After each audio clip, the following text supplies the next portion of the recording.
Okay, today I'm going to show you guys how some simple techniques of attaching cardboard or manipulating cardboard to make your cardboard tube sculpture.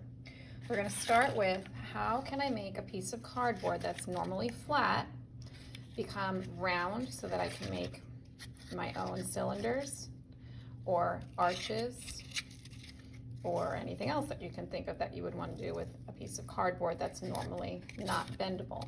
Okay, so we want to make this flat piece of cardboard bend. So what the first thing we're going to do is we're going to start by cutting a flat piece of cardboard. If you are cutting cardboard in the art room, you're going to be using either a scissor, cardboard scissor, or a razor blade. If you're using a razor blade, you must have one of these mats on your table, or you must be at one of the wooden tables. Do not do this at your normal tables that you sit at. We're going to put the cardboard, since I have a wood table, I don't need this. I'm going to use my razor blade. If you've never used one of these before, make sure that your hand is not behind your blade as you're cutting so you don't cut into your hand. Keep it away from your blade. You might have to cut more than once to get a clean cut. And right now we have a nice flat piece of cardboard and I want to make this bendable. So what we're going to do is something called scoring. Scoring is when I make little slices into the surface of the cardboard. They're parallel to each other. And this is going to enable the top layer of the cardboard to bend without cutting all the way through. Okay, so now I can curve my cardboard. Let's say I want to make something like a cone.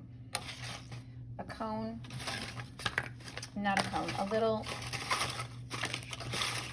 I thought I had one. Okay, let's say I want to make something like this. This is like a little, might be a top to a roof, a little cone top that would sit on top of a cylinder, like so, if I was making a tower, something like that. I'm going to do the same strategy. I'm going to start by cutting out a circle with regular cardboard. I'm going to make one cut into that cardboard, and then from this, on the other side, I'm going to score from the center to the outside edges of the circle, just cutting into the surface. That's going to enable the cardboard to bend. And then I can basically, using hot glue, adjust this to any size that I want it to be. Okay, so this is how you would make that. And then you would just put some hot glue on the inside, and there's my little three-dimensional cone. Okay, so that's how I would turn flat cardboard into something that I can use. Again, cylinder, arch, whatever you decide. Now let's talk about some ways that we can connect things to our cardboard tube. It really does depend what you're making. I'm going to focus on mostly how to attach things as if I'm making an animal, and you can adapt it to whatever you're making. If I'm going to attach something to a round surface, if I take a flat surface, it's not going to attach very well. I'm going to have these giant gaps. And I already told you, you are being graded on the use of hot glue and how you are attaching things. I could put a puddle of hot glue in here and probably it would stay, but that's not the correct way to do things. If I make a notch into my cardboard tube like so, I would make this notch by squeezing my cardboard tube together. I would cut into it, making a triangle, so that when it opens up, I now have this shape. This shape is going to fit very snugly on my cardboard tube. This is going to stay together much better than the technique of just trying to put piles of hot glue on it. So this little connection is going to help me if I want to make a 90-degree angle. Okay?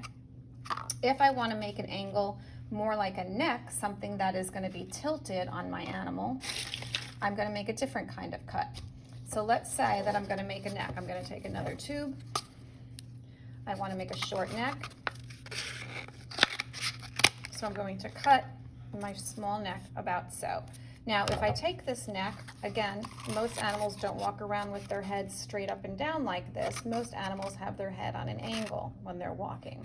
So I want this to be on an angle, so we already know this isn't going to work. So I'm going to cut that same shape on an angle this time. Okay, depending on the neck. Now I have an angle. So this part is going to fit around that tube now. It's also going to be, it's going to stay together. If I try to use hot glue, I'm going to put a little bit of hot glue on this edge. and it's going to make a much neater fit for that neck. Okay, so here's my neck. Okay, again, my head wouldn't be like this because I have a giant gap in the back, but I could take another tube that's also cut the same way. Let's see if we have anything over here. Here's another tube that's cut the same way. So I have my neck going one direction,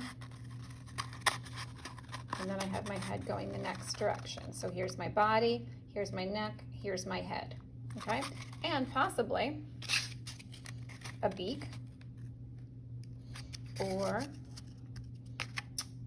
I need to put a beak this way, or where's my little cylinder, my little cone shape? Maybe he has a face like this. I don't know what your animal looks like, but I'm basically just trying to give you some different ideas, okay? So that's how I would make something attach on an angle. Now let's make some legs. We have to think about proportion. Your legs are about half the size of your body thickness, so that's how they should be on your animal also. So in making my legs for my body, I'm going to cut my tube in half. If I cut my tube right down the middle, I'll end up with two pieces that are approximately this big. And when I roll them together and attach them with hot glue, they'll be approximately this big, okay? When I try to put my legs on my animal, we don't stand like this. And when you think about this connection, this is not gonna be a very sturdy way to connect something. So I wanna think of better ways to connect it and a more natural way of standing. Most animals have their legs on an angle to their body when they're standing. So I've already prepared two little legs to show you. One with a flat end, one with an angled end. This one would go straight on and straight out. This one would go on an angle. So when I attach it to my body, I'm gonna have more surface area to attach it to.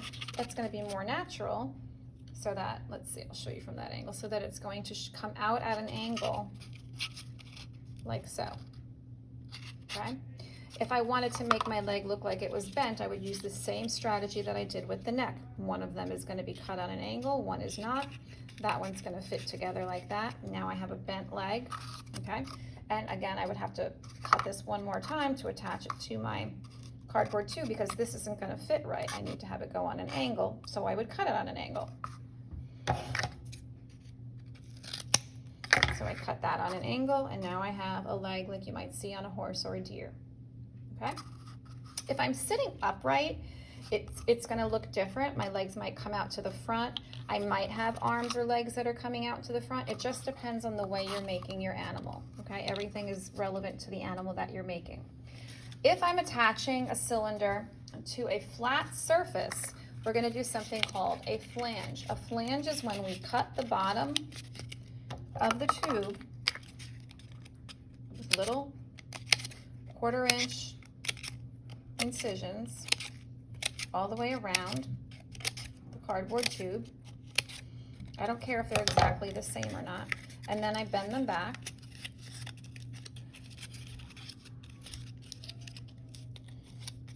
And now these create something that I can put glue onto that would make it very easy to attach it to something flat. So let's say for some reason I have something flat like this. I put the glue on this surface, and now this is going to stay attached. It has a good way to attach it, okay? Another way that you can connect things is using something called notching. Notching is when I have two pieces. They don't have to be flat, but I'll start with flat, and I make a notch in it. The way that you make a notch is you make one slit into the surface, make another slit into that right next to it, pretty thin. Cut off that excess cardboard. Do that with the other one. These two notched pieces go in together. Voila, I now have a three-dimensional form that I can use to keep something, I don't know, whatever you can think of that you might need to use it for. You can do this with round objects too. Let's say I want to attach two cylinders together for some reason. I take a notch into that cylinder, I make a notch into this cylinder, put my notch into that notch. It looks like I'm going to need more than one notch.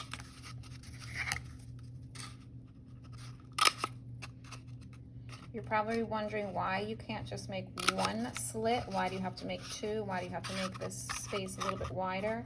You don't have to do that, but it's going to make your cardboard buckle because you're not giving it any surface area from which to feed into. You need to give it some space. So this space is going to fit into this space. This space is going to fit into this space. I don't know why you would really need to do this, but these two will now fit into each other pretty neat and flush, okay? If there's a reason to do that, you might want to just have another reason, but I don't know what that reason would be since everybody is making something different. Don't throw out all of these little pieces that you cut. You never know when something is going to work for lips, for example. These would make great lips if I pinch them this way, or great eyes, right? I could make them smaller if I wanted to. Just cut them, roll them. Now I have a smaller three-dimensional eye. Maybe I have a nose, whatever. Maybe I have ears, okay? But everything on your animal has to be three-dimensional or cut out of cardboard and made to look three-dimensional. So you have to think about that. If I need a tail or if I need a mane, I can take my cardboard and basically fringe it. Fringe it is just cutting multiple pieces, lines into my cardboard in the same direction. Now let's say I wanted to make hair. How do I attach this hair? This is my surface area, and I want to attach this to the back of my head. I can hold it here and put glue on it, but that's just not going to be very sturdy. So what I want to do is create a little tab, and I can do that by just folding the little bottom edge. I can put glue on that, and now that's going to have a surface area that's going to be very easily attached. Okay, there's my surface area. Put my glue right there, put that on my cardboard tube, and voila, it's going to stay on there. Okay. Okay. The other thing I want you to think about is cardboard has multiple uses depending on what surface you are using. Most of us are familiar with this surface of our cardboard, but underneath the surface of your cardboard, you have this thing called corrugation.